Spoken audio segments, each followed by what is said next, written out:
Good evening, I'm Rick Dancer. Welcome to Exploring with Rick Dancer, a new show we're doing. This night we're going to take you up to Steamboat Inn. We're going to show you the inn. My wife and I got to stay there a few weeks ago. Show you the inn, a special night of dinners that they have there where they bring in guest chefs and they pair them with beer and or wine. Our night was beer. Also we're going to show you some really neat hikes. My wife and I love to run and trail run, and there's a trail system up there on the North Umpqua River that is absolutely phenomenal. And so we're going to show you some of that throughout the show, some waterfalls, and then a little later we're going to introduce you to one of the original Steamboat Inn men and his wife, Frank and Jeannie Moore. I'm not dead. That sounds like something interesting.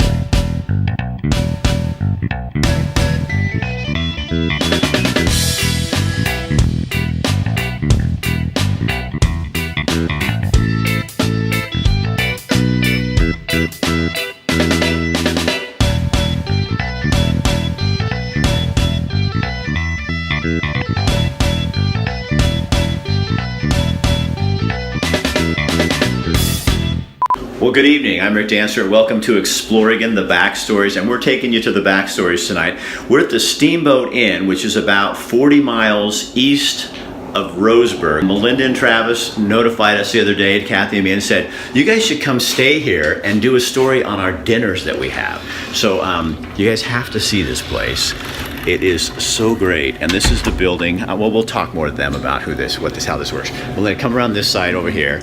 So you guys, these are fellow Eugenians, former Eugenians, Travis and Melinda Woodward. So how did you end up with the Steamboat Inn? I decided we wanted to do our own thing, and had some financing to help us out do that from my dad, and made it happen. So this was for sale for quite a while. About 7 years. And so you guys kind of looked at this and said, okay, we could do something with this. Yeah, absolutely. We looked at several places between the McKenzie River and here, and this one was just the most well-kept and beautiful and had the history that we loved. And you're a fisherman. Yes. So this is kind of, there is no place, you read the books, Frank Moore. Oh, yeah. The Ernest and Hemingway used to come here. Yeah. Jane Wyatt used to come here. This is the Hollywood, Tom McCall, former Governor Bob Straub. Everybody came to the Steamboat Inn. Yeah, heart and soul of Oregon steelhead fly fishing for sure. It's a beautiful spot, beautiful spot. So this wasn't always on this side of the river though? No, it started out on the other side. Yeah, it was in North Umpqua Lodge originally, when Clarence Gordon started it in the 30s. And it was basically a tent camp and became log cabins. We still have a number of the original pieces from that lodge. Tell me about this. What is this? So this was Clarence Gordon's fly tying cabinet, I think originally. It's where he kept most of his supplies for fly tying. And he's the original owner? Yes, he was the original owner of the North Umpqua Lodge when it was on the other side of the river. And then they moved it over here once the highway was put in. It moved over here in the 50s, became a store, and became the Steamboat Inn officially in 1957. So you guys have how many cabins? And kind of tell people because you guys, we're going to show you some video of this, but we're staying in one of the really nice river suites, and it's absolutely beautiful, tub and fireplace. Everybody's got fireplace. There's fireplaces and all kinds of stuff. We have 18 rooms. There are 8 Riverview cabins. There's 2 suites. There are 5 hideaway cottages up Steamboat Creek that sleep 4, and we have 3 3-bedroom homes on the other side of the river. God, that is a ton. It's a ton. It's a lot. It's like, how do you, go ahead. We can sleep 58 people. Wow. I think that's how many toilets we have. Yeah. And from fixing and cleaning them. Yeah, Jim Van Loan let me know that right off the bat. Right when you were doing it. Yeah. So you also have a restaurant, and talk about that a little bit. The restaurant is open to the public. We serve breakfast, lunch, and dinner. And then in the evenings, many nights, we do special pairing dinners where we bring in guest chefs, different vineyards. Tonight we're doing a beer dinner, and sometimes we do whiskey. So you guys also though have service. You have regular restaurant services. People come here for breakfast, lunch, dinner. Yep. And our head chef does fine dining as well, and he's had experience in a number of the major restaurants up in Portland. But he started cooking here when he was 16, went to Portland, got the experience, and now he's back as our head chef. So what has this been like? So you bought this in 2017, and we were up here, Kathy and I were up here on a bike ride, the bike ride from hell, actually. and we ended up here with lunch and did a little blurb with you guys, put it on, and this is working out. Yeah, it's been a ride. It's been fun. There were forest fires our first summer. We called it our trial by fire. Yeah. But if we can make it through that, we can make it through anything. And But business is happy. good. You're really Yeah. booking up. Business is good. Yeah, we could use some employees, I think. What is it about this place? I mean, what is the magic? Just the history and just the ambience and the beauty. The beauty of this river is just amazing compared to anything else in Oregon. It's hard to compare it to anything else. And when you sit here in these rooms, the thing I love, no Wi-Fi in the rooms. There's Wi-Fi in the lodge, but no Wi-Fi in the rooms, no phone service. Come to Steamboat to disconnect. I think that's a real sales point, don't you? Yeah, it's disconnect to reconnect. It's hard for a lot of people, but we've had some first. children breakdowns. Yeah, Actually, we've had some adult breakdowns as well, But you can come to the lodge if you really need to use your Wi-Fi. But the whole trick is kind of to stay away from it, isn't Yes. it? Yeah. Enjoy your time here. Enjoy what's out there because the place is so beautiful and there's so much to do up here in the hills. Hikes, waterfalls, bike riding, horseback riding, kayaking, and then fishing, of course. And you have swimming holes, and you guys also have a hot springs nearby. There is, yeah. Tokati Hot Springs is just upriver, about half an hour. And you guys are only like an hour from Crater Lake, and about just over. a little bit like how far from Diamond Lake? Hour from Diamond, about hour and 20, hour and a half from Crater. 40 minutes from Roseburg. Yep. And but you are, when you get out here, you are by yourself and kind of alone. Yeah, you're in the middle of the national forest. There's not a lot out here. So what do you want to do in the future? What's the future look like for the Steamboat Inn? Oh man, that's a good question. We're gonna have some remodeling. We bought the place because we love it. We love the way it is, and we love the history of it. And so we want to upgrade what we can without taking out the history of the entire place and keep it as it is as much as possible. So why is history important in a place like this? It's just what makes it what it is. Absolutely. I mean, Sets us apart from everyone else. We're not just some crackerbox hotel where you could stay anywhere. This place is its own unique living thing. like I said, it's definitely the heart and soul of Oregon fly fishing. It's for steelhead. The North Umpqua Trail is just over 70 miles long. Starts at a high lake up by the Pacific Crest Trail called Maydew, I believe I said that right. And then it follows the North Umpqua out of Maydew, which is where the North Umpqua starts, down to Lamola Lake, or reservoir. And then from Lamola Reservoir, you follow the river down and to Tokati. And then once you get to Tokati Reservoir, you hit the highway, and then you follow it all the way down the highway till probably 15 miles downriver from us. Well, then, and the nice thing about it is the maps they have, you can do segments of it. Yeah, there's lots of 5 mile to 10 mile segments that you can just do. And there's a waterfall up there that... Lots of waterfalls. There's several waterfalls to come up here and hike into, and they're only about a half mile to a mile in and then back out. So they're usually a mile to 2 mile hikes in and out, which isn't too bad. So tell me about your restaurant. When you open, when are people, what do you serve, who's working here, that kind of thing? Our restaurant is open 7 days a week, Mother's Day weekend through the end of October. And then we're weekends only until December. December is all about private parties. And then people who are staying here, though, will be... Oh, whenever you are staying here, we make sure you're fed. And you do know how to feed people. Yes. This is, after all, is the Umpqua River, right? Mm-hmm. So your favorite thing about this place? Getting to live here. It's such a privilege to be here every day and experience this. And when you have guests come in, you really treat them well. Yes. It's all about hospitality. And becoming to Steamboat is joining our family. Really? Mm-hmm. And these dinners, why? This is something they've been doing for a long time? They've been doing, the previous owners did it for 20 years. Wow. And we are continuing the tradition, but adding the fall series with beer or spirits.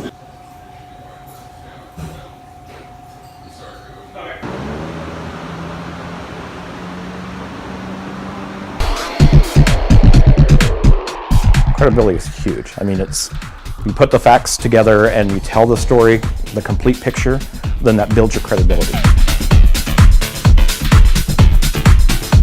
Trust is key, because if they don't trust what it is that you're doing every single week, then they're not going to subscribe to the paper. They're not going to buy the paper. They're going to look for other sources to find the news that they want.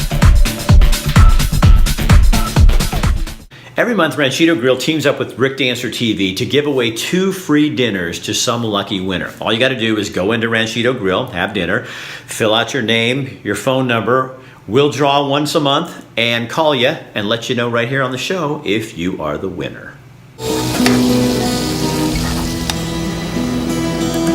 What I will tell you, about our food is that we prepare everything from scratch. So we make sure we hire people that have the passion for making food. That's one of the ingredients. The other one, we make sure that our recipes, they use the ingredients that we tell them to use. And before we put it into the market, we make sure we test, try it. What I love about this business is the people. I'm a people person, so I love to interact with people. I'm Rick Dancer and Kathy Dancer, and this is Exploring the Backstories, and we're going to take you on this cool trail system that they have on the North Umpqua. 72 miles of trails from close to town all the way up to one of the lakes up here. There's a series of falls. They have this really cool map. So they've broken it up into little sections for you. So this is the whole entire map right here, and on the bottom is the elevation of each part of the trip. So how high it is, what you're going to be running into when you're running or hiking it. Okay, so we picked the Panther segment.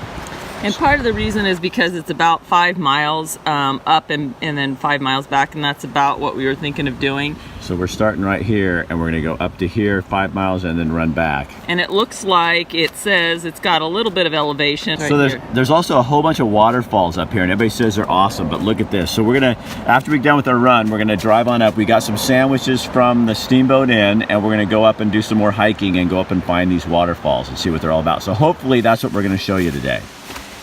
They have a great pamphlets on all of these. So each one, they've got a whole system of the falls. Then we've got the one with the North Umpqua Trail. So very easy to navigate and find. So we ran about 5 miles one way to Panther Creek, and beautiful terrain. You're going up and down. Some of the most beautiful trail run I've ever seen. And you're just in mountains, and you've got rock cliffs next to you.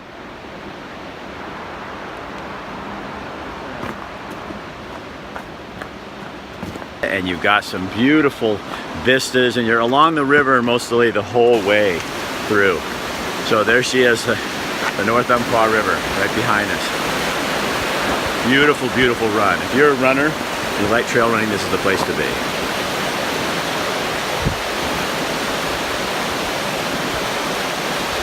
So with the holiday season approaching, some things we can all remember. This too will pass. The holiday named Christmas is not about toys and presents and all the things that we as a culture tend to make it into. It's really about taking care of one another and serving each other. So, the best thing I think you can do to make this a better season is cut back, simplify. You don't have to do it all. Your party doesn't have to be picture perfect. You don't have to put up everything everybody else is doing. You can take it easy, enjoy yourself, enjoy your family and your friends, and you don't have to buy everybody something. Come on. That's really not what this is supposed to be all about. At least I don't think so.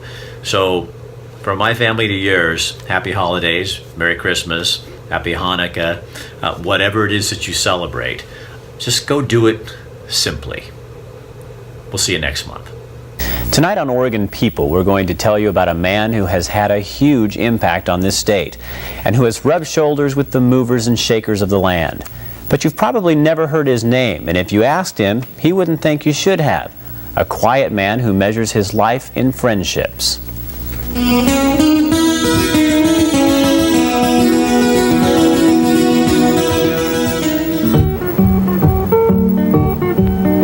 Tucked away in the Cascade Mountains near no place in particular, flows a river they call the North Umpqua.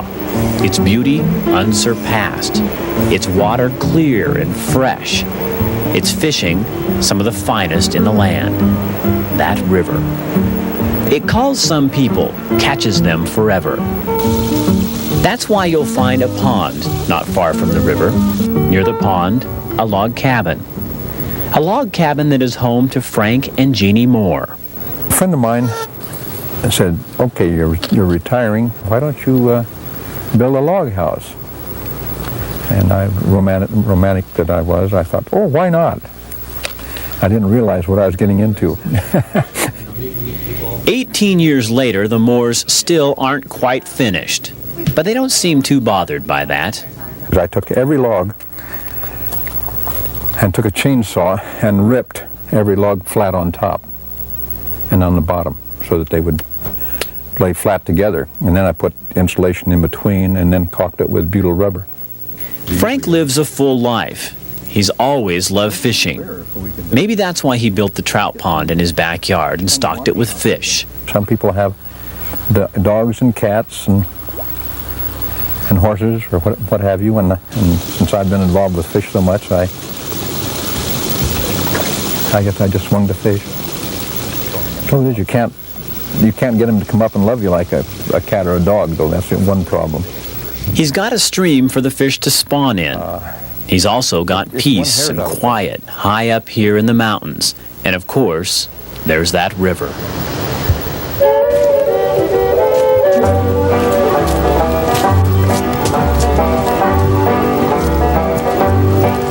Frank's passion for fly fishing comes second only to family and friends.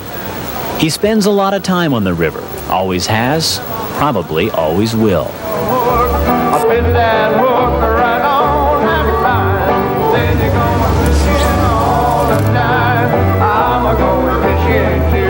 I first fished the river back probably in 28 or 29, something like that, with my father.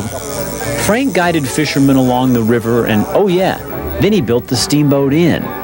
The inn, the river, fishing, and Frank lured many wonderful people to these mountains. We've had everything from politicians to some of the top actresses and actors in the world, singers, ambassadors, you name it. Folks like Jack Hemingway, writer Ernest Hemingway's son. Film star Jane Wyatt is a personal friend of the Moores. She spent many summers with them up here on the river. And then there was former Oregon Governor Tom McCall. They were friends until he died. It was Governor McCall who appointed Frank to the Old Fish and Wildlife Commission. Frank is considered the father of Oregon's Forest Practices Act. Long before it was chic, Moore was fighting to save our rivers. Fishing is the tie, and the love of people. We do. Jeannie and I both have always appreciated the people that have stayed with us and the friendships we developed. That's what it's all about. That is what it's all about. Frank has a knack. As we were packing up to leave the river, a giant hot dog car pulled up with two college students who do promotional work. It didn't take long for Frank to reel them in.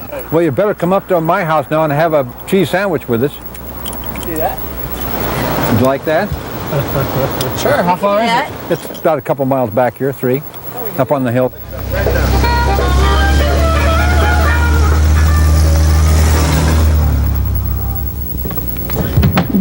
So I didn't quite like it. Hi there. Hi. We watched Frank and Jeannie Moore make 2 new friends that day. Make that 3. What in the world? It's a Wienermobile. Yeah. Hi, I'm Denise. Hi, Denise. I'm Chad. Chad. I'm Jean. Nice to meet you, Gene. Like the river, there's something about Frank and Jeannie Moore that is enduring. Like the river, their lives flow through these mountain passes. Like the river, they move in beauty. And like the river they love so much, they too bind friends forever. That's what it's all about, the friendships and the love that we feel one for another. It's been an interesting life. It really has.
something like that for other people.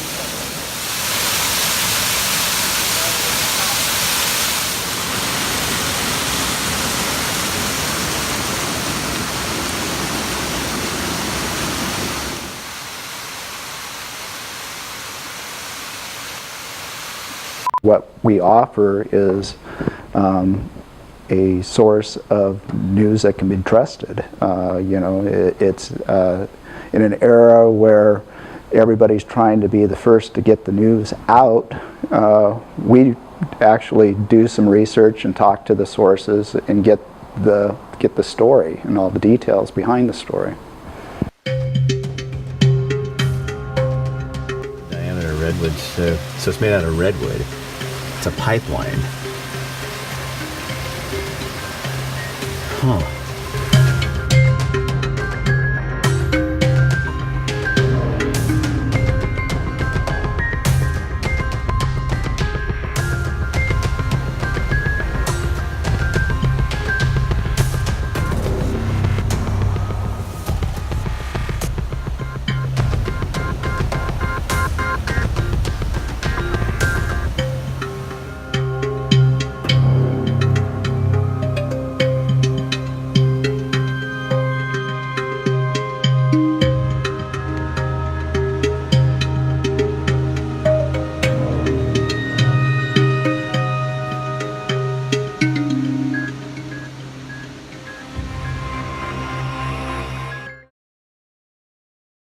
This next story is a new client on our Get Real with Rick Dancer show on Facebook Live.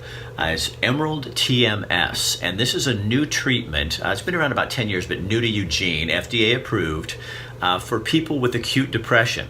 I'm not going to tell you any more. I'm just going to let you watch the story to find out more about how it works. Hi guys, I'm Rick Dancer. Welcome. We are here to show you the latest technology in working with acutely depressed people in Lane County.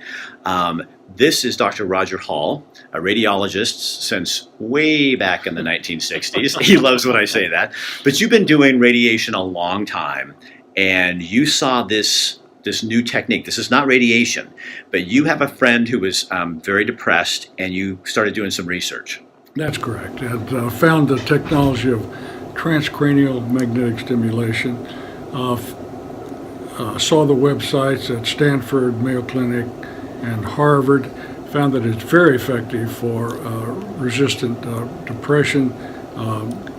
Is highly successful in a large percentage of patients, and thought that we should have this technology available in Lane County. So that's why it's here. So talk to me about the brain. So we're going to show a normal brain and a brain that's depressed. Tell me what we're seeing.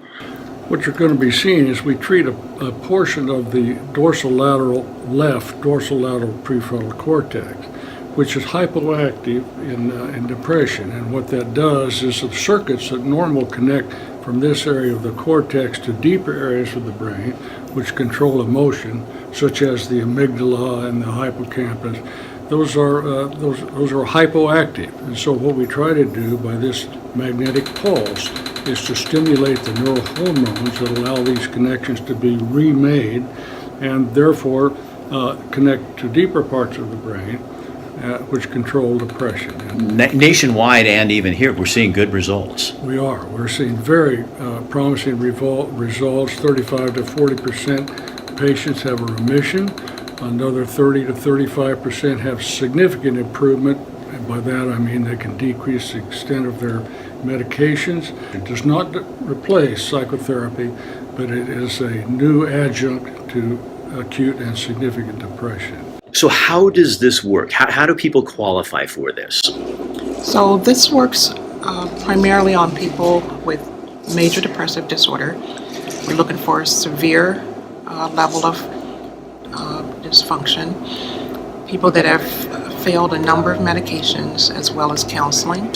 And they have to, in order for insurance to pay, insurance will pay because this is FDA approved, but they have to have been on medications that aren't working. Well, as a psychiatrist, why does this excite you so much? Well, it's an alternative to medications. Of course, I've prescribed medications for years, and there's just a certain percentage of people that just don't respond to medication. And this is the magnet. and they put this normally on your head, but I want to see what it feels like, so I'm going to put my hand up here. Is that right? Okay, right there. Not touching, but just right. Oh, just like that. Right there. Okay, ready? Okay. Yeah. Oh, wow. And your finger might twitch too while it's doing that. Okay. You want to feel it again? Yeah. That was your middle finger. Oh, wow. Oh, wow. That's crazy. So it doesn't hurt. It's just like a little, I don't even want to say a sting, because it's not super sting. I mean, it's not like a bee sting or something like that, but it is a little weird. This feels kind of like as if you had like a static shock. Yeah. What we just. But it's felt? not even like a do it again. I want to hold my hand just a little bit closer. Okay. Now watch my fingers. All right, ready? Yeah.